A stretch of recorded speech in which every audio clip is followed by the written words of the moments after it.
السلام علیکم ورحمۃ اللہ وبرکاتہ۔ نحمدہ ونصلی علی رسولہ الکریم وعلی آلہ واصحابہ اجمعین، اما بعد فاعوذ باللہ من الشیطان الرجیم، بسم اللہ الرحمن الرحیم۔ لقد کان لکم فی رسول اللہ اسوۃ حسنہ، وقال تعالی وما ارسلناک الا رحمۃ للعالمین۔ صدق اللہ العلی العظیم۔ رفقائے محترم، اس وقت ہم ربیع الاول کے مہینے سے گزر رہے ہیں اور دنیا کے چپے چپے میں اس وقت پوری امت مسلمہ اس وقت نبی کریم صلی اللہ علیہ وسلم کی سیرت کو سن رہی ہے اور سنا رہی ہے۔ اور یہ عجیب اتفاق ہے کہ اس وقت کچھ ایسے حالات پیدا ہو گئے ہیں کہ جس کی وجہ سے دنیا بھر کے بہت سارے وہ لوگ جو اسلام سے وابستہ نہیں ہے وہ بھی اسلام کو جاننے کے لیے اور محمد صلی اللہ علیہ وسلم کی سیرت کو جاننے کے لیے بے چین اور مضطرب ہیں، اور اس وقت آپ کے لائے ہوئے اس دین کے بارے میں سننے اور سنانے کے لیے بہت متفکر ہیں۔ آج یہ سیرت لیکچرز کا دوسرا مرحلہ ہے۔ مجھے جو عنوان دیا گیا ہے وہ نبوت سے ہجرت ہے۔ ظاہر ہے کہ اسلامی انقلاب کے لیے، اسلامی ریاست کی تشکیل کے لیے جو تدریج، جو پروسیس اللہ تبارک و تعالیٰ نے رکھا ہے اس میں ہجرت بھی ہے، اور ہجرت کے کئی حکمت کے پہلو ہیں۔ میں انشاءاللہ ہجرت کے ان تمام پہلوؤں پر اپنے گفتگو کے آخری حصے میں آؤں گا کہ جو ہجرت ہوئی ہے، یعنی مکے سے چھوڑ کر مدینے کی طرف نبی کریم صلی اللہ علیہ وسلم دعوت دین کو پھیلانے کے لیے تشریف لے گئے، اور اس سے پہلے حبشہ کی طرف ہجرت ہوئی تھی، اس کے بارے میں میں تفصیل سے انشاءاللہ اپنے تقریر کے آخری حصے میں بیان کروں گا۔ آپ جانتے ہیں کہ نبی کریم صلی اللہ علیہ وسلم کی بچپن سے جو زندگی تھی وہ بالکل جداگانہ حیثیت کی تھی، عام بچوں کی طرح آپ نہیں تھے۔ آپ کے اوصاف، آپ کے کردار اور آپ کی ایک ایک چیز بالکل نمایاں تھی۔ ابھی آپ کو نبوت ہی نہیں ملی تھی، مکے کا بچہ اور عرب کے لوگ بڑی خصوصیات کے ساتھ آپ کو جانتے تھے۔ اس دور کے اندر مکے میں جو برائیاں پھیلی ہوئی تھی، قتل، غارت گری، زنا، کعبۃ اللہ کا ننگا طواف اور لوگوں کے حقوق کو ختم کر دینا، ظلم، زیادتی، جبر، استبداد، مسافروں کو لوٹ لینا، شراب پینا، ایسے بے شمار قسم کی برائیاں پھیلی ہوئی تھی۔ اور قتل عام تو بالکل ایسا کیا جاتا تھا جیسے کوئی ایک عام کام کیا جا رہا۔ اگر کوئی خاندان کا ایک آدمی مارا جاتا تو دوسرے خاندان کا بدلہ نکالتا، اور یہ بدلے کا سلسلہ چلتا ہی رہتا۔ بے شمار برائیاں تھی۔ نبی کریم صلی اللہ علیہ وسلم بہت فکر مند رہتے اور سوچتے کہ آپ کس طرح سے اس پورے معاشرے کی اصلاح کریں اور لوگوں کو صحیح راستے پر ڈالیں۔ مکے سے قریب ایک غار تھا جس کو ہم غار ہرا کہتے ہیں۔ اکثر نبی کریم صلی اللہ علیہ وسلم اس غار میں جا کر بیٹھ جاتے اور عبادت میں لگ جاتے، ذکر کرتے اور غور و فکر فرماتے۔ اسی طرح ایک دفعہ آپ بیٹھے ہوئے تھے غار کے اندر، اچانک بتایا جاتا ہے کہ وہ ربیع الاول ہی کا مہینہ تھا، 9 ربیع الاول کی تاریخ تھی۔ اس وقت ایک واقعہ رونما ہوا، اچانک ایک فرشتہ نازل ہوا جو حضرت جبرائیل علیہ السلام تھے، اور انہوں نے آ کر نبی کریم صلی اللہ علیہ وسلم کو بشارت سنائی۔ کیا بشارت سنائی؟ کہ اے محمد صلی اللہ علیہ وسلم، آپ بشارت قبول فرما لیجئے، آپ صلی اللہ علیہ وسلم اللہ کے رسول ہیں اور میں جبرائیل ہوں۔ آپ کو معلوم ہے کہ جبرائیل علیہ السلام کون ہے؟ جبرائیل علیہ السلام سارے فرشتوں میں سردار ہے، سردار الملائکہ ہے۔ تو میں یہ بتا رہا تھا کہ حضرت جبرائیل علیہ السلام تشریف لائے اور آپ نے بشارت اور خوشخبری نبی کریم صلی اللہ علیہ وسلم کو سنائی۔ اس کے بعد حضرت جبرائیل علیہ السلام نے نبی کریم صلی اللہ علیہ وسلم کو اپنے سینے سے لگا کر بہت زور سے دبایا، بھیجا اور کہا کہ پڑھو اقرأ بسم ربک الذی خلق خلق الانسان من علق۔ نبی کریم صلی اللہ علیہ وسلم نے فرمایا کہ مجھے پڑھنا نہیں آتا۔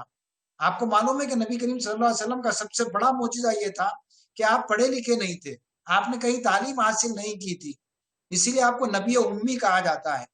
تو جب حضرت جبرائیل علیہ السلام سے آپ نے کہا کہ مجھے پڑھنا نہیں آتا، تو پھر زور سے جبرائیل علیہ السلام نے آپ کو دبایا اور کہا کہ پڑھو، پھر اقرا کہا، آپ نے کہا کہ مجھے پڑھنا نہیں آتا، پھر تیسری مرتبہ زور سے دبا کر آپ کو بھیجا گیا اور کہا کہ آپ پڑھیے اقرأ بسم ربک الذی خلق خلق الانسان من علق اقرأ وربک الاکرم الذی علم بالقلم۔ آپ کی زبان پہ جاری ہو گئی الفاظ۔ یہ وہی آنے کے بعد حضرت جبرائیل علیہ السلام تشریف لے کے چلے گئے، اور جب آپ گھر کو واپس آئے تو آپ جو وحی کی کیفیت ہوئی تھی، جو فرشتہ نازل ہوا تھا، وہ کیفیت کے ساتھ جب آپ گھر کو آئے تو آپ کی شادی بی بی خدیجہ رضی اللہ عنہا سے ہوئی۔ آپ کو معلوم ہے کہ بی بی خدیجہ رضی اللہ عنہا کی کیا شخصیت تھی، میں انشاءاللہ اس پر بھی بات کروں گا۔ تو جب آپ نے کہا کہ مجھے کمبل اڑا دو، مجھے کمبل اڑا دو، مجھے جان کا خطرہ ہے، بی بی خدیجہ رضی اللہ عنہا نے فرمایا کہ اللہ تبارک و تعالی آپ کو ضائع نہیں فرمائے گا، اس لیے کہ آپ قرابت داروں کا لحاظ رکھتے ہیں، رشتہ داروں کی مدد کرتے ہیں، لوگوں کا بوجھ اٹھاتے ہیں، فقیروں کو کھلاتے ہیں، مسکینوں کو کھلاتے ہیں، مسافروں کی مہمان نوازی کرتے ہیں، مصیبت میں لوگوں کے کام آتے ہیں۔ آپ کی ایسی خصوصیات ہیں کہ اللہ تبارک و تعالیٰ آپ کو ضائع نہیں فرمائے گا۔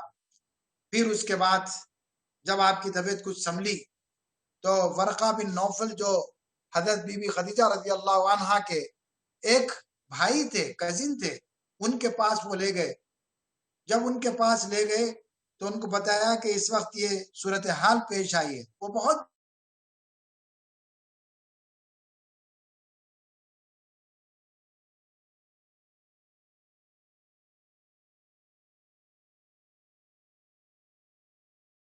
تھا، یہ تو وہی فرشتہ ہے۔ آپ نے کہا کہ میں بڑا خوش نصیب ہوں کہ میرے دور کے اندر وہ نبی آ چکے ہیں، کاش مجھے موقع ملتا، میں اس وقت جوان ہوتا جب نبی کریم صلی اللہ علیہ وسلم کو اس کی قوم اس مقام سے نکال دی۔ بڑا تعجب ہوا کہ کیا یہ لوگ ہم کو یہاں سے نکال دیں گے؟ کہا گیا کہ ہاں، آپ کو یہاں سے نکال دیا جائے گا۔ تو معلوم یہ ہوا کہ اس کے بعد جب واپس آئے تو آپ کو نبوت مل گئی۔ حضرت جبرائیل علیہ السلام نے خود وضو کیا اور وضو کرنے کا طریقہ نبی کریم صلی اللہ علیہ وسلم کو سکھایا، نماز پڑھی اور نماز پڑھ کر بتایا کہ نماز کس طرح سے پڑھنا چاہیے۔ اس طرح سے اس موقع پر 2 رکعت نماز ادا کی گئی اور فجر اور عصر کی نمازیں فرض کر دی گئی۔ نبی کریم صلی اللہ علیہ وسلم پر نبوت ہوئی اور آپ نے نبوت کا آغاز کرتے ہی دعوت کا کام آغاز کر دیا، خفیہ دعوت۔ مکے کے اندر جملہ 13 سال تک نبی کریم صلی اللہ علیہ وسلم نے اپنی مکی زندگی گزاری۔ آپ کو معلوم ہے ہمارا بچہ پڑا ہوا ہے، نبی کریم صلی اللہ علیہ وسلم کی نبوت کے جملہ 23 سال ہیں، جس میں سے 13 سال مکے میں گزارے آپ نے، جو دعوت کے کام تھے، آپ کو دعوت دینے کا فریضہ انجام دیا گیا، جس میں سے 3 سال آپ نے بالکل خاموش دعوت دی، بالکل چھپتے چھپاتے دعوت دی، اسلام کی دعوت کو آپ نے پیش فرمایا۔ پھر اس کے بعد کچھ عرصہ، قریباً 3 سال کا عرصہ تھا جس میں آپ نے دعوت کو کھلے عام بیان فرمایا۔ پھر اس کے بعد 5 سال کا ایک وقفہ ایسا آتا ہے جس میں آپ پر بہت مصیبتیں اور پریشانیاں آئیں۔ اس کے بعد ہجرت تک کے 3 سال بہت شدید آزمائشوں کے تھے۔ اس کے بعد آپ نے حبشہ کی پہلے ہجرت کا حکم دیا، پھر بعد میں مدینے کی طرف ہجرت فرمائی۔ یہ پورا 13 سال کا جو پیریڈ ہے نبی کریم صلی اللہ علیہ وسلم کی زندگی کا مکی دور کہلاتا ہے۔ 13 سال کے بعد آپ مدینے کو منتقل ہوئے، اس کو مدنی دور کہتے ہیں۔ وہاں پر آپ اپنی زندگی کے 10 سال آپ نے گزارے۔ 40 سال میں نبوت ملی اور 53 سال تک آپ مکے کے اندر رہے۔ اس کے بعد 10 سال مدینے کے اندر رہے، جملہ 63 سال کی عمر آپ نے پائی۔ آپ کے وفات کے وقت آپ کی عمر جملہ 63 سال کی تھی۔ جب آپ گھر کو واپس آئے تو سب سے پہلے آپ نے بی بی خدیجہ رضی اللہ عنہا سے اسلام کی دعوت پیش کی، آپ نے اسلام کی دعوت قبول کر لی۔ آپ کے جو غلام تھے حضرت زید بن حارثہ رضی اللہ عنہ، ان کو بھی آپ نے اسلام کی دعوت پیش کی، خدا کی وحدانیت کی دعوت پیش کی، انہوں نے بھی اسلام کو قبول کر لیا۔ اور آپ کے ایک چچا زاد بھائی تھے جو آپ کے ساتھ بہت زیادہ رہا کرتے تھے، حضرت علی رضی اللہ تعالیٰ عنہ، وہ بچے تھے، ابھی بہت چھوٹی عمر تھی، آپ نے ان کو بھی اسلام کی دعوت پیش کی تو وہ بھی اسلام کی دعوت قبول کر لیے۔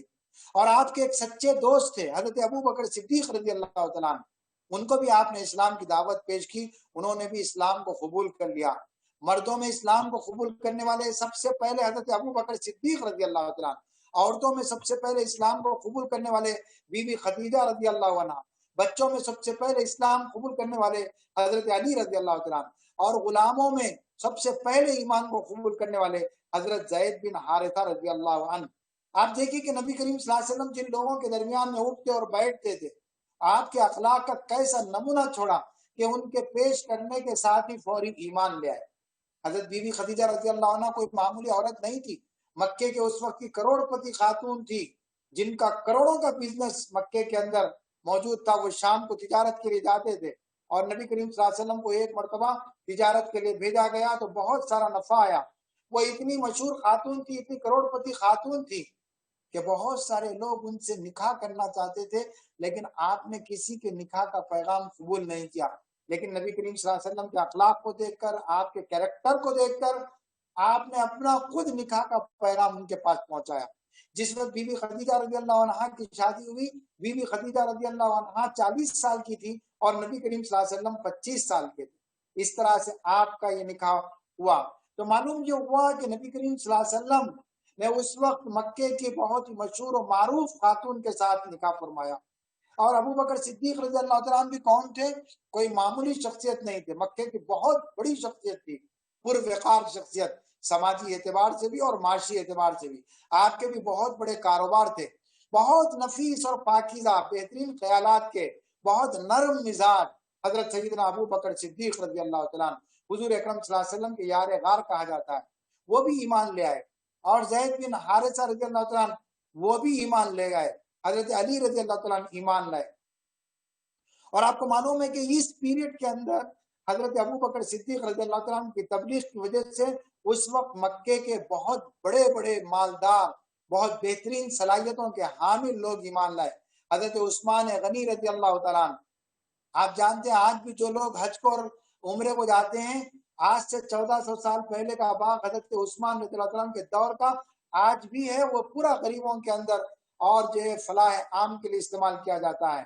بہت مالدار ترین تھے۔ آپ نے اسلام کے نازک اوقات پہ اسلام کی ایسی مدد فرمائی کہ نبی کریم صلی اللہ علیہ وسلم نے ارشاد فرمایا عثمان کی غلطی آج کے بعد سے کوئی غلطی نہیں ہوگی۔ اور حضرت زبیر رضی اللہ تعالیٰ عنہ ایمان لائے۔ حضرت عبد الرحمن ابن عوف رضی اللہ تعالیٰ عنہ کون تھے؟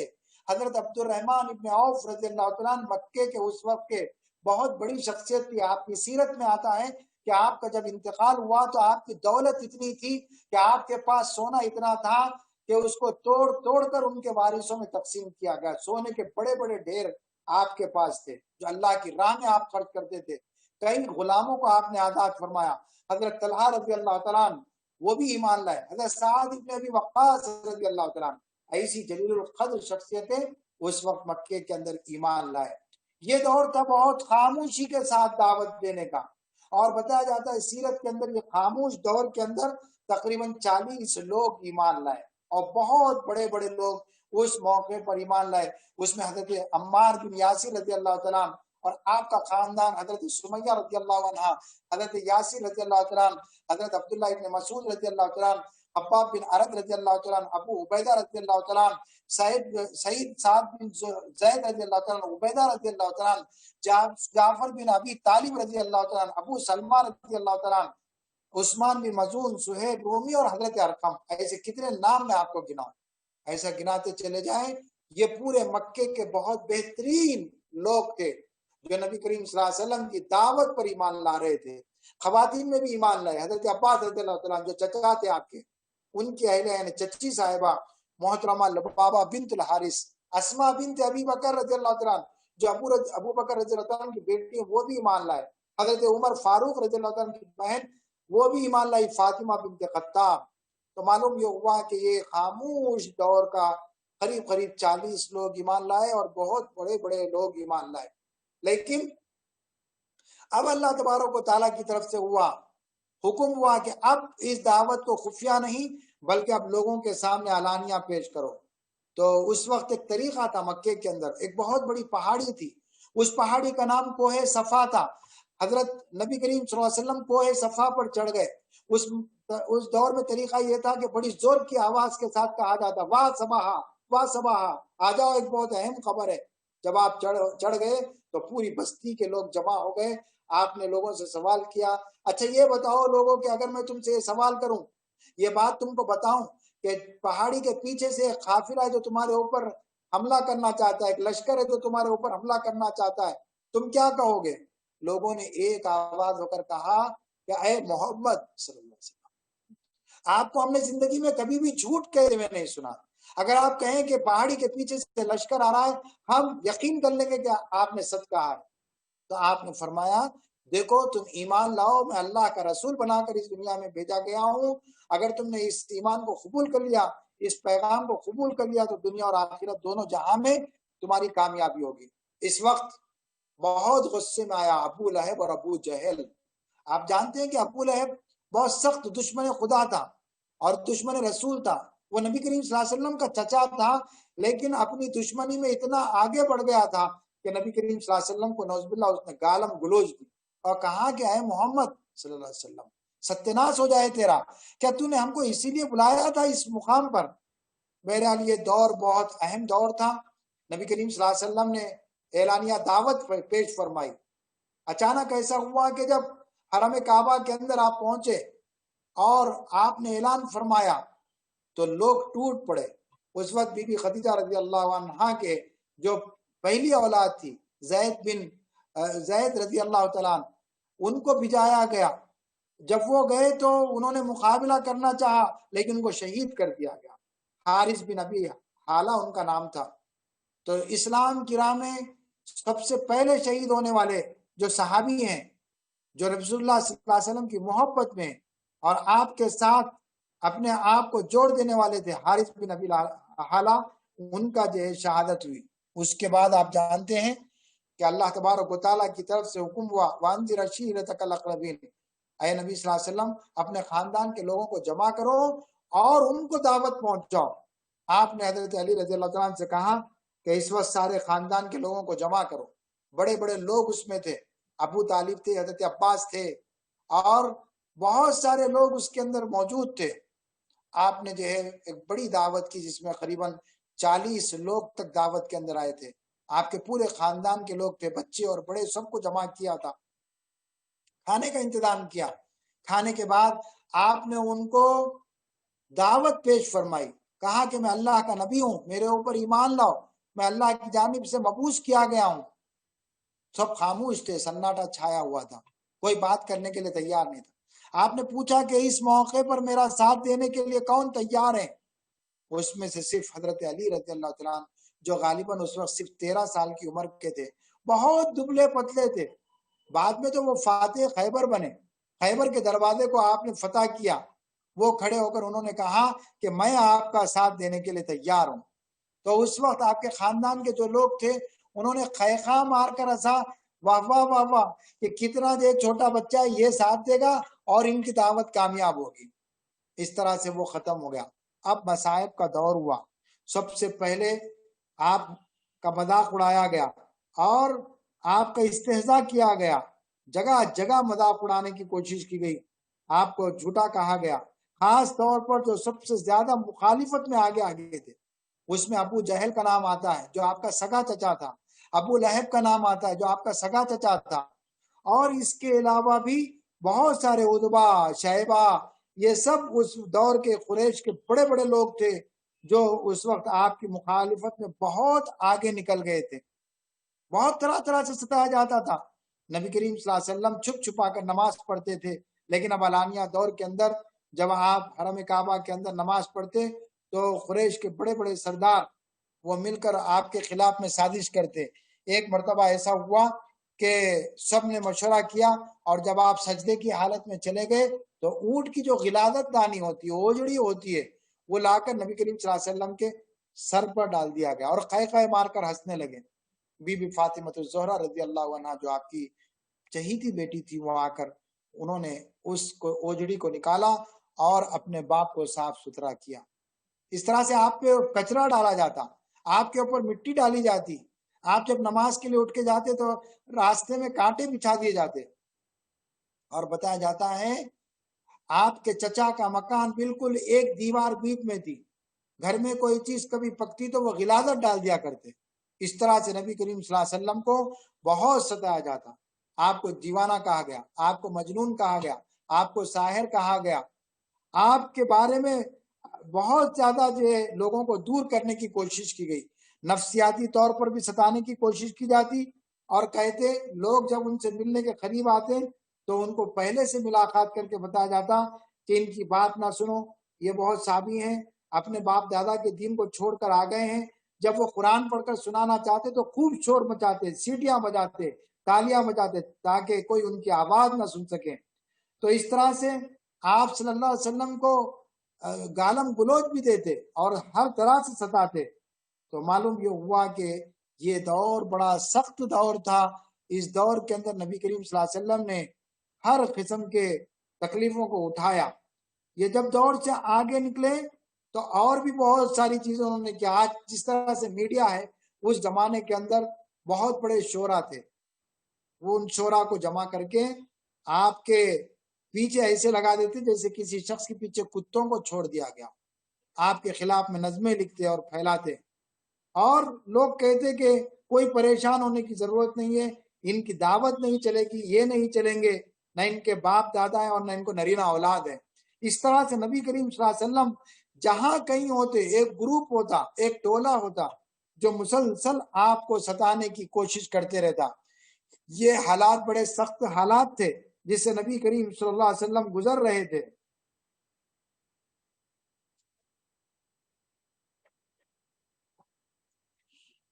اور قریش جو آپ کے خاندان کے لوگ تھے، وہ بھی بہت بڑی مخالفت کی کرتے تھے۔ خاص طور پہ جو صحابہ کرام تھے ان کے ساتھ بھی یہی معاملہ کیا جاتا۔ حضرت خباب بن عرد رضی اللہ تعالیٰ کے بارے میں آتا ہے کہ ان کو پکڑ کر انگارے سلگائے جاتے اور ان کو ننگی پیٹ سے انگاروں پہ لٹا دیا جاتا، اور پتھر یا پھر پیر رکھ کر ان کے سینے پر کھڑے ہو جاتے، یہاں تک کہ وہ جو انگارے ہوتے وہ انگاروں سے ان کا جسم جل جاتا اور انگارے ان کے جسم کے پانی سے بجھ جاتے۔ حضرت عمر رضی اللہ عنہ کے دور میں ایک مرتبہ ایسا ہوا کہ حضرت خباب بن عرد رضی اللہ تعالیٰ عنہ، کیونکہ سماج کے بڑے لوگ نہیں تھے، یہ بالکل چھوٹے لوگ تھے، ان کو پکڑ پکڑ کر سزائیں دی جاتی۔ حضرت بلال رضی اللہ تعالیٰ عنہ کو مارا جاتا، اتنا مارا جاتا کہ تھک جاتے، اس کے بعد پھر مارا جاتا۔ حضرت سمیہ رضی اللہ عنہا کو تو شہید کر دیا گیا، یہ ابو جہل کے ہاتھوں سے شہید ہوئے، سب سے پہلی شہید خاتون۔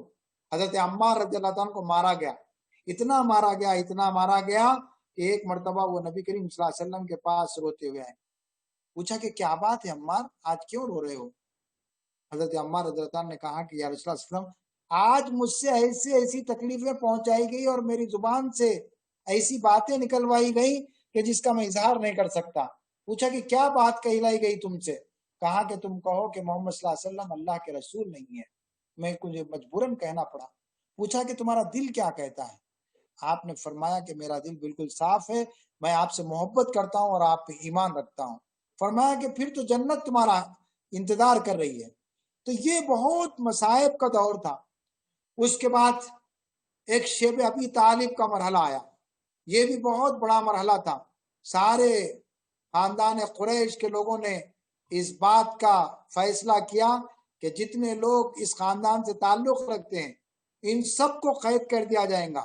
شیب ابی طالب پہاڑیوں کی ایک گھاٹی تھی، وہاں پر کعبۃ اللہ کے اوپر لکھ کر لگا دیا گیا کہ ان کے ساتھ کوئی تجارتی تعلقات نہیں رکھیں گے، ان کے ساتھ کوئی شادی بیاہ نہیں کریں گے، ان کے ساتھ کوئی لین دین کے معاملات نہیں رکھیں گے۔ اس طرح سے پورے خاندان کو اس شیب ابی طالب کے اندر رکھ دیا گیا۔ صحابہ بیان فرماتے ہیں یہ 3 سال کی مدت کی تکلیفیں تھی. 3 سال تک پورا ان تمام مسلمانوں کا بھی بائیکاٹ کیا گیا اور پورے خاندان کا بائیکاٹ کیا گیا. ایک صحابی بیان فرماتے ہیں پتے کھاتے کھاتے ہماری حالت یہ ہو گئی تھی کہ زبان پہ چھالے آ گئے تھے. اور ایک صحابی نے فرمایا کہ ایک دفعہ ایسا ہوا کہ کسی جانور کا چھوٹا سا چمڑے کا ٹکڑا مجھے سوکھا ملا، میں نے اس کو پانی میں بھگویا، بھگو کر اس کو آگ لگا کر اس کو بھنا اور بھن کر اپنے پیٹ کی آگ بجھائی. بچے بل بلاتے تھے بھوک سے، تو یہ دشمنان خدا بہت ہی خوشیاں مناتے تھے. ایک صحابی بیان کرتے ہیں کہ کھانے پینے کی کوئی چیز ہم کو نہ ملتی تو ہم کو پتے کھا کر گزارنا پڑتا، جس کی وجہ سے ہمیں بھی غلاظت مہنگیوں کی طرح سے ہوتی. یہ ساری چیزیں تھی اس بہت ہی پرآشوب دور سے نبی کریم صلی اللہ علیہ وسلم اور آپ کے صحابہ گزر رہے تھے. لیکن اللہ تبارک و تعالیٰ نے نبی کریم صلی اللہ علیہ وسلم کے لیے راستہ بنایا اور آپ کے ساتھ بہت احسانات کے معاملات فرمائے اور حبشہ کی طرف جانے کا حکم دیا. حبشہ وہاں سے ایک علاقہ تھا، اس علاقے کے اندر نجاشی نام کے بادشاہ کی حکومت تھی جو عیسائی تھا. وہاں پر نبی کریم صلی اللہ علیہ وسلم نے فرمایا کہ تم سب لوگ حبشہ کی طرف ہجرت کر جاؤ، یہاں پر مکے میں ہمارا جینا دوبھر کر دیا گیا ہے، وہاں کا بادشاہ بہت رحم دل ہے اور اس طرح سے وہ انصاف پسند بھی ہے. امید ہے کہ انشاءاللہ وہاں پر سب کو بہت سہولت میسر آئے گی. اس طرح سے کچھ قافلہ وہاں سے مکے سے حبشہ کی طرف ہجرت کے لیے نکلا. اس میں خاص طور پر حضرت عثمان رضی اللہ عنہ اور آپ کی بیوی یعنی نبی کریم صلی اللہ علیہ وسلم کی بیٹی بھی ساتھ میں تھی. آپ نے وہ دیکھ کر فرمایا حضرت سیدنا ابراہیم علیہ السلام کے بعد راہ خدا میں سب سے پہلا جوڑا جس نے ہجرت کی ہے وہ یہ دونوں کا جوڑا ہے. حبشہ گئے، وہاں پر بھی قریش مکہ نے جینے نہیں دیا. بادشاہ کے حضور پہنچے، بادشاہ کے پاس جو بڑے بڑے پادری تھے، بڑے بڑے علماء تھے، ان کے مصاحبین تھے، وزراء تھے، ان کو خوب رشوتیں دی. کہا کہ یہ لوگ مکے سے بھاگ کے آئے ہیں، ان کو ہمارے حوالے کرنا، ہم کل بادشاہ کے سامنے حاضر ہونا چاہتے ہیں اور ان کی شکایت کرنا چاہتے ہیں، اس میں ہماری مدد چاہیے. دوسرے دن بادشاہ کے دربار میں حاضری کی اجازت طلب کی گئی. آپ جانتے ہیں کہ بادشاہ کے دربار میں حاضر ہوئے تو پوچھا کہ کیا معاملہ ہے. تو ان لوگوں نے کہا کہ یہ مکے کے بھگوڑے ہیں، ان لوگوں نے مکے کو چھوڑ کر آپ کے پاس آ گئے ہیں، اسی لیے ہم چاہتے ہیں کہ ہم اپنے لوگوں کو واپس لے کر جائیں. اس وقت جو تقریر مسلمانوں کی طرف سے کی گئی تھی وہ غیر معمولی تقریر تھی. انہوں نے سوچا کہ ہم ہر چیز لاگ لپیٹ کے بغیر ہم بادشاہ کے سامنے رکھ دیں گے. انہوں نے کہا کہ ان سے یہ سوال کرو کہ کیا ہم نے کسی کا قرض لیا ہے، کیا ہم نے کسی کی غلامی کو توڑ کر بھاگ کے آئے ہیں یا ہم کسی کو قتل کر کے آئے، یہ ہم پر واضح کر دیا جائے. تو جواب ملا. بادشاہ نے پوچھا اچھا بتاؤ اس میں سے کوئی چیز تمہارے ساتھ ہوئی ہے، کوئی ناانصافی ہوئی ہے جس کی وجہ سے تم ان کو لینے کے لیے آئے ہو. تو اس وقت انہوں نے کہا کہ ایسا کچھ نہیں ہے. بہت پرزور تقریر کتابوں کے اندر اس وقت حبشہ کی تقریر بیان کی گئی ہے. بہت تفصیل کے ساتھ انہوں نے بتایا کہ کس طرح سے نبی کریم صلی اللہ علیہ وسلم کی اس دعوت کو ان لوگوں نے قبول کیا کہ وہ بھائی بھائی پر ظلم کرتے تھے، ہمسایوں کو ستاتے تھے، بدکاریاں کرتے تھے. اس درمیان میں پیدا ہوا جن کا نام محمد صلی اللہ علیہ وسلم ہے، جن کی شرافت، سچائی، دیانت سے ہم لوگ پہلے بھی واقف تھے، لیکن انہوں نے اسلام کی دعوت دی تو ہم نے اس اسلام کو قبول کیا اور پتھروں کو پوجنا چھوڑ دیا. ہم نے سچائی کو اختیار کیا، خون ریزی سے بعد آ گئے. انہوں نے ہم کو بتایا کہ یتیموں کا مال نہیں کھانا چاہیے وغیرہ وغیرہ. ساری تعلیمات جب بتائی گئی تو بہت ہی متاثر ہوا. اس نے کہا کہ اچھا، اس نے قرآن سننے کی فرمائش کی. حضرت جعفر رضی اللہ عنہ جو اس وقت بیان فرما رہے تھے، تقریر فرما رہے تھے، آپ نے سورہ مریم کا ایک حصہ پڑھا. وہ بادشاہ بہت متاثر ہوا، اس کی آنکھیں ڈبڈبا گئیں اور پکار اٹھا خدا کی قسم یہ کلام اور انجیل دونوں ایک ہی چراغ کے پرتوں ہیں. اور بلکہ یہ بھی کہا کہ محمد صلی اللہ علیہ وسلم تو دراصل وہی رسول ہے جس کی خبر حضرت عیسیٰ علیہ السلام نے دی ہے. اس نے اللہ کا شکر ادا کیا کہ میں اللہ تعالیٰ کا شکر ادا کرتا ہوں کہ مجھے اس رسول کا زمانہ ملا. اس نے شکر بھی ادا کیا. اس نے کہا کہ میں ان کو واپس نہیں کر سکتا، بہت ہی پریشانی کے عالم میں آ گئے۔ حبشہ کی جو ہجرت تھی اس کے بڑی حکمتیں ہیں۔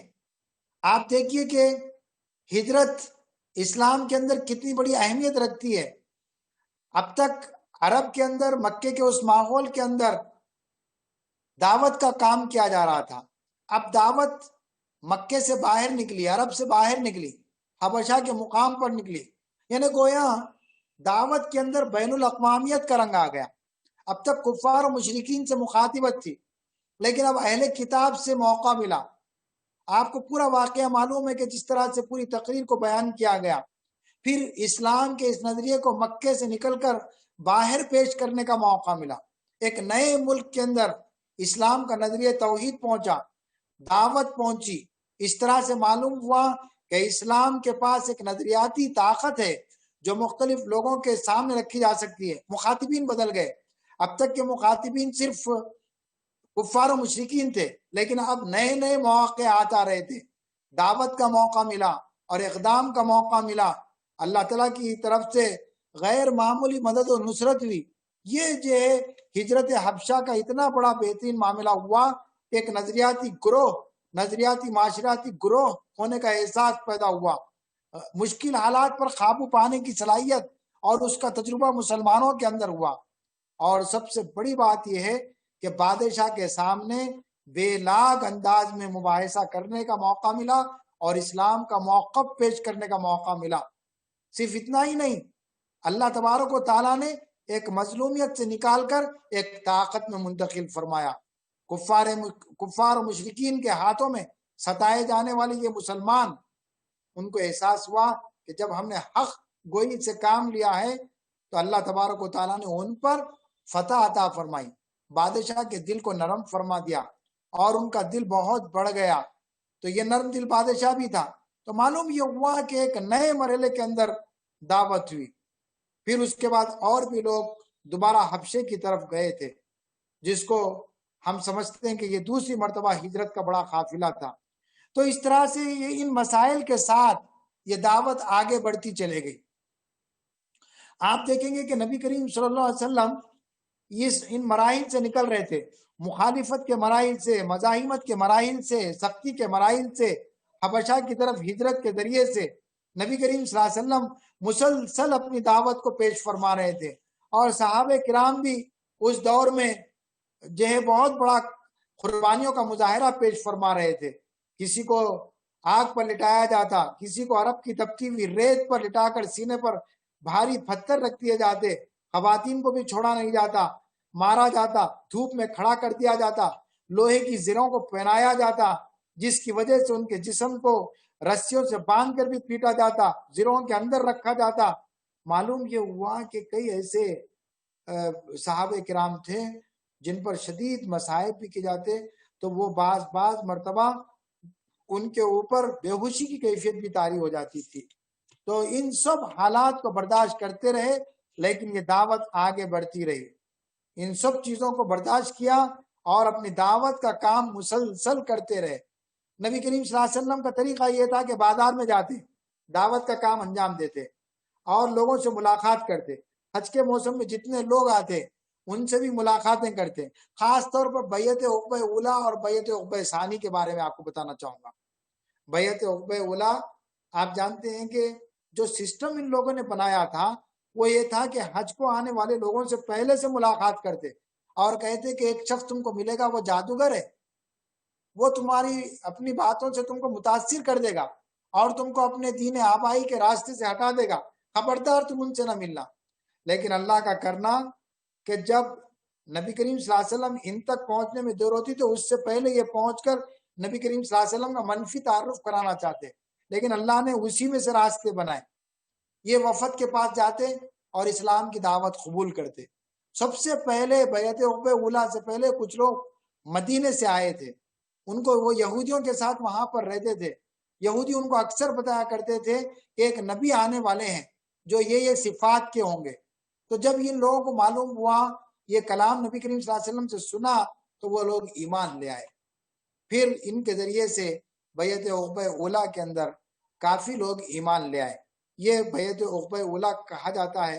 عقبہ کا وہ مقام جہاں پر نبی کریم صلی اللہ علیہ وسلم نے پہنچ کر کچھ لوگوں کو اسلام کی طرف دعوت دی۔ پھر اس کے بعد عقبہ ثانیہ ہوا۔ جب یہ لوگ ایمان لائے تو انہوں نے کہا کہ یا رسول اللہ صلی اللہ علیہ وسلم مدینے کی طرف ہمارے پاس کچھ لوگوں کو بھجوا دیجئے جو اسلام کی دعوت کو دے سکیں۔ حضرت مصعب ابن عمیر رضی اللہ عنہ جو نبی کریم صلی اللہ علیہ وسلم کے مشابہ تھے، انہوں نے اتنی تبدہی کے ساتھ دعوت کا کام کیا کہ بہت ہی کم عرصے کے اندر ایک بڑی تعداد ایمان لائی، اور بیعت عقبہ ثانی کے نام سے یہ بات جانی جاتی ہے کہ بہت سارے لوگ اس موقع پر ایمان لائے جس کو ہم بیعت عقبہ ثانی کہا کرتے ہیں۔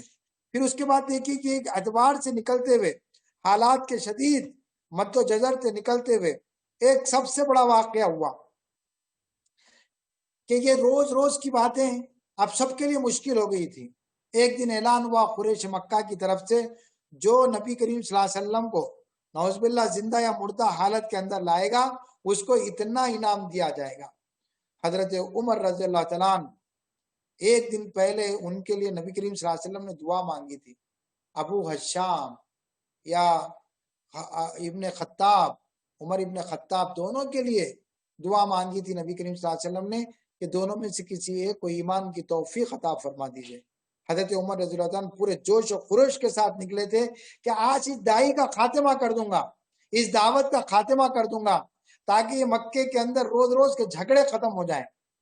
آپ ننگی تلوار لے کر نکلے تو جب آپ نبی کریم صلی اللہ علیہ وسلم کی طرف جا رہے تھے تو راستے میں ایک صاحب ملے، انہوں نے کہا کہ کہاں جا رہے ہو تم؟ انہوں نے کہا کہ آج محمد صلی اللہ علیہ وسلم کا قتل کرنے جا رہا ہوں تاکہ نہ دائی رہے، نہ دعوت رہے، نہ یہ مسئلہ رہے اور یہ بات ختم ہو جائے۔ انہوں نے کہا کہ کدھر جاتے ہو تم؟ اپنے پہلے بہن کی اور اپنے بہن بھائی کی خبر لو، یہ دونوں بھی ایمان لا چکے ہیں۔ ان کو بہت غصہ آیا۔ بی بی فاطمہ کے پاس وہ گئے جو ان کی بہن تھی۔ جیسے ہی وہ دروازے پر کھٹکھٹاتے ہیں تو اندر سے کچھ آواز آتی ہے۔ انہوں نے فوری ان چیزوں کا اندر رکھ دیا جس کی وہ تلاوت کر رہے تھے، قرآن مجید کی تلاوت کر رہے تھے۔ تو عمر ابن خطاب رضی اللہ عنہ نے پوچھا کہ بتاؤ کیا پڑھ رہے تھے؟ وہ خاموش ہو گئے، خوب مارا اور پیٹا، لولہان کر دیا، بہن کو بھی اور بہن بھائی کو بھی۔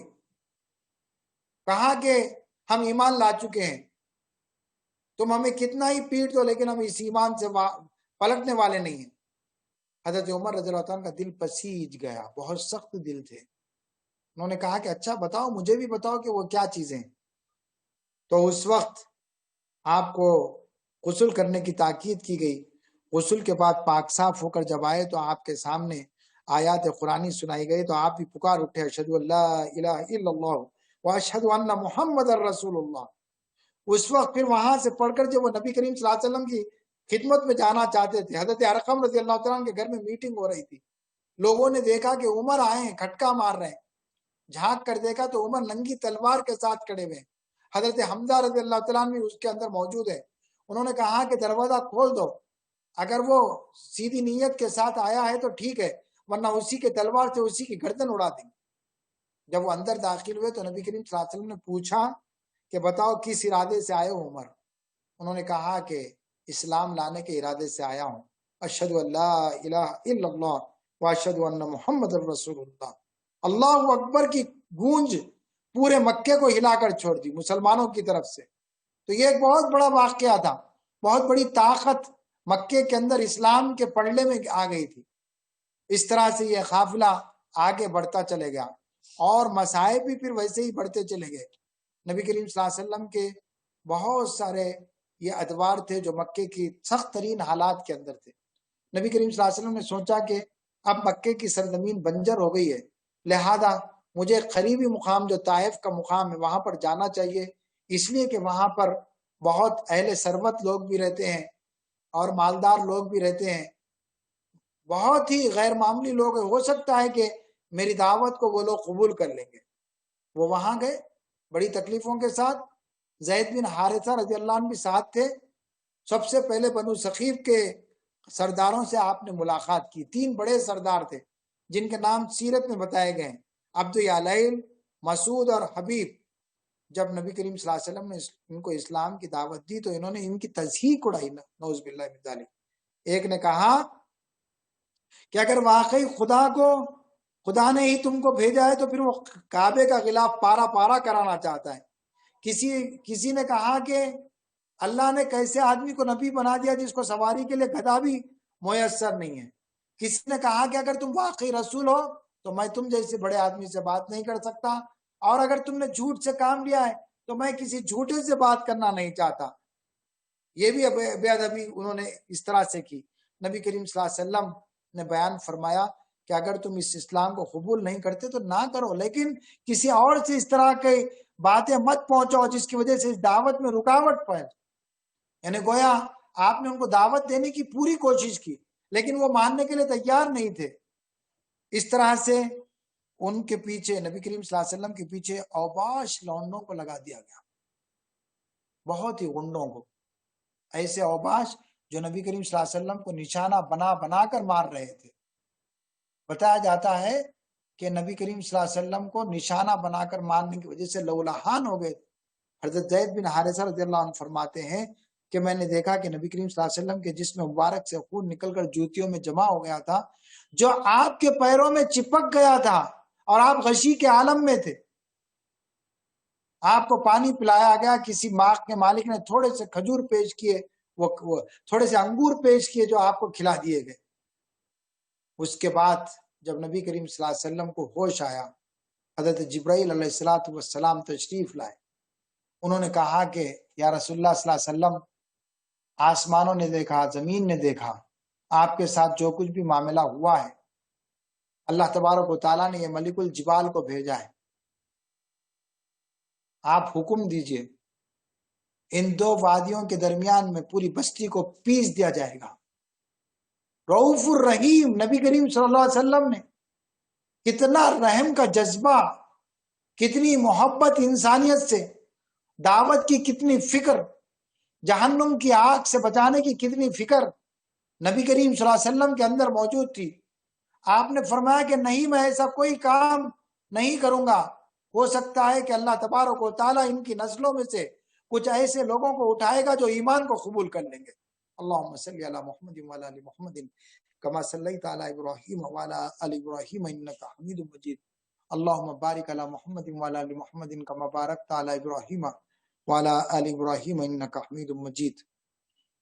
یہ سب سے بڑا واقعہ تھا۔ نبی کریم صلی اللہ علیہ وسلم وہاں سے بھی نکلے تو تقریباً 14 یا 15 قبیلوں کو آپ نے دعوت دی۔ یعنی آپ کی پوری زندگی کا مرکزی موضوع دعوت تھا۔ آپ کا اوڑھنا بچھونا، آپ کا سوچنا، آپ کا احساس کرنا کہ لوگوں کو جہنم کی آگ سے بچا دیا جائے۔ مکے کے اندر آپ کو ہجرت کا حکم ملا، اللہ تعالیٰ کی طرف سے اجازت مل گئی کہ اب ہجرت کرنا چاہیے مدینے کی طرف۔ مدینہ ایک بہترین جگہ تھی، عرب کا ہی حصہ تھا، اور وہاں سے مختلف قافلے تجارت کے لیے بھی جایا کرتے تھے۔ ظاہر ہے کہ ہجرت ایک اسلامی انقلاب کے لیے بہت ہی ٹرننگ پوائنٹ ہوتا ہے۔ کسی بھی نصیب العین کی خاطر اس کے پیرووں کی سب سے بڑی قربانی ہوتی ہے کہ وہ اس کے لیے اپنے گھر بار، عزیز و اقارب، کھیتی باڑی اور کاروبار، تعلقات اور تمام رشتے ناطے چھوڑ دیں اور اس آزمائش میں پورے اتریں۔ اس آزمائش میں اترے بغیر کھرے کھوٹے کا فرق نہیں ہو سکتا، اصلی اور نقلی کا فرق نہیں ہو سکتا، حقیقی اور غیر حقیقی دعوے دار ایمان کے اندر تمیز نہیں کی جا سکتی۔ تو اللہ تبارک و تعالیٰ نے ہجرت کا حکم فرمایا، اور عجیب اتفاق یہ تھا کہ اسی وقت بڑے بڑے سرداران کی جانب سے ایک منصوبہ بندی کی گئی۔ کیا منصوبہ بندی کی گئی کہ کیا کرنا چاہیے اس دعوت کو روکنے کے لیے؟ اس میں سب کے مشورے کے بعد ابو جہل کا مشورہ قبول کیا گیا۔ اس نے کہا کہ اگر کوئی ایک خاندان یا قبیلے کا آدمی قتل کرے گا تو وہ لڑائی چل پڑے گی۔ ایسا کریں گے کہ ہم سب قبیلوں کے لوگ مل کر اپنے اپنے بہادر نوجوانوں کو جمع کریں گے جو نعوذ باللہ نبی کریم صلی اللہ علیہ وسلم پر حملہ کر کے ایک بار کی ختم کر دیں گے، اور اس طرح سے نبی کریم صلی اللہ علیہ وسلم کا خاندان کا کوئی فرد ان تمام قبیلوں سے مقابلہ نہیں کر سکتا۔ رات متعین ہو گئی اور قتل کے لیے سب نوجوان جمع ہو گئے۔ نبی کریم صلی اللہ علیہ وسلم کو اسی رات میں ہجرت کرنا تھا، اور آپ کو اطلاعات مل چکی تھی کہ آج قریش کے مختلف قبیلے اور قریش کے خاندان کے مختلف لوگ بھی اور مختلف قبائل کے لوگ بھی قتل کی سازش کرنا چاہتے ہیں۔ آپ نے حضرت علی رضی اللہ تعالیٰ سے فرمایا کہ علی آج تم میرے بستر پر سو جانا اور پھر یہ امانتیں صبح میں ان سب کو واپس کرنا۔ ان ظالموں نے کسی معجزے کو بھی قبول نہیں کیا تھا، معراج کا اتنا بڑا معجزہ ہوا اس کو بھی انہوں نے قبول نہیں کیا تھا، ساری چیزوں کو انہوں نے رد کر دیا تھا۔ حضرت علی رضی اللہ عنہ فرماتے ہیں کہ سب سے بہترین نیند مجھے اسی رات میں آئی جب نبی کریم صلی اللہ علیہ وسلم کے گھر کے اطراف میں مختلف نوجوان آپ کے قتل کے ارادے سے جمع ہو گئے تھے، اس لیے کہ نبی کریم صلی اللہ علیہ وسلم نے فرما دیا تھا کہ اے علی صبح اٹھنا اور یہ تمام امانتیں اہل مکہ کی جو میرے پاس رکھی وہ واپس کر دینا۔ ایک بہت بڑی آزمائش تھی، غار سور کی طرف نکل پڑے، حضرت ابو بکر صدیق رضی اللہ تعالیٰ کو آپ نے ساتھ رکھا اور وہاں پر 3 دن تک رہے، اور ادھر اعلان ہوا کہ کس طرح سے نبی کریم صلی اللہ علیہ وسلم نکل چکے ہیں۔ رات میں اللہ کے حکم سے اللہ تبارک و تعالیٰ نے نبی کریم صلی اللہ علیہ وسلم کو وہ معجزہ عطا فرمایا کہ آپ نے ان کی طرف مٹی پھینکی جس کی وجہ سے ان کو کچھ بھی نظر نہیں آیا۔ نبی کریم صلی اللہ علیہ وسلم سامنے سے گزر گئے لیکن ان نوجوانوں نے نبی کریم صلی اللہ علیہ وسلم کو نہیں دیکھا، ایک بہت بڑا معجزہ تھا۔ اور جب اعلان کیا گیا قریش کی طرف سے کہ ہم نبی کریم صلی اللہ علیہ وسلم کو پکڑ کے لانے والوں کو 100 سرخ اونٹ دے دیں گے، ڈھونڈتے ڈھونڈتے جب نبی کریم صلی اللہ علیہ وسلم کے قریب تک وہ پہنچے، پیر نظر آنے لگے۔ حضرت ابو بکر صدیق رضی اللہ تعالیٰ نے فرمایا کہ یا رسول اللہ صلی اللہ علیہ وسلم دشمن کے پیر نظر آ رہے ہیں، اب کیا ہوگا؟ اس موقع پر نبی کریم صلی اللہ علیہ وسلم کا توکل دیکھیے، عظیمت کا پہلو دیکھیے، اللہ کی ذات پر بھروسہ دیکھیے۔ آپ نے فرمایا لا تحزن ان اللہ معنا۔ یہ ہجرت کے بہت سارے مواقع ہوئے، بہت بڑی حکمتیں اس کے اندر تھی۔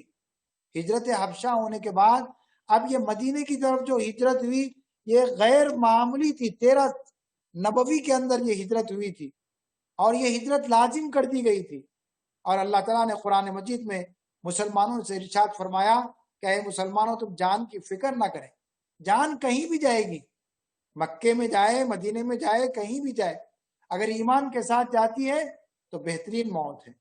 پھر اس طرح سے فرمایا گیا، ان کو ڈھارت بندھائی گئی کہ دنیا کی نعمتوں کی فکر نہ کریں، اس لیے کہ نعمتیں کبھی چھن بھی جاتی ہیں تو اس سے بھی زیادہ نعمتیں اللہ تبارک و تعالیٰ عطا فرما سکتا ہے، اس کے ہاتھ میں خزانے ہیں۔ اپنے کاروبار کی فکر نہ کریں، اپنے مویشیوں کی فکر نہ کریں، ان کا اجر آخرت میں بیش بہا ہوگا۔ تو یہ ہجرت کے بہت ساری حکمتیں اللہ تبارک و تعالیٰ نے اور آپ کے رسول صلی اللہ علیہ وسلم کے ذریعے سے بیان فرمایا کہ اس وقت ایک نئے مرحلے کے اندر عرب کے مختلف قبیلوں کے ساتھ مختلف معاہدات ہوئے۔ اس کے بعد آپ نے مسجد نبوی کی تعمیر فرمائی اور اسلامی ریاست کی تشکیل فرمائی۔ حضرات محترم، بہت لمبی تاریخ ہے، اس کے ایک ایک باب کے لیے ایک ایک لیکچر چاہیے۔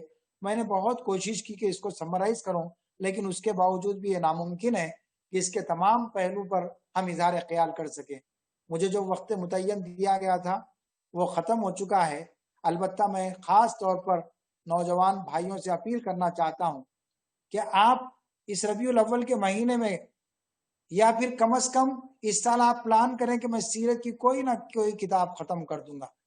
جتنی نبی کریم صلی اللہ علیہ وسلم سے محبت ہوگی، آپ کی سیرت کو پڑھنے، اسے جاننے اور اس پر عمل کرنے کی توفیق ہوگی۔ اللہ سے دعا ہے کہ اللہ تبارک و تعالیٰ مجھے اور آپ کو اسلام کی راہ میں عظیمت کے پہلو کو اختیار کرنے، عزم و توکل کرنے، اللہ کی ذات پر بھروسہ کرنے، دعوت کا فریضہ انجام دینے کی توفیق عطا فرمائے اور زندگی بھی بہترین ہو، اسلام کے ساتھ جڑی ہوئی ہو اور موت بھی ایمان کے ساتھ ہو۔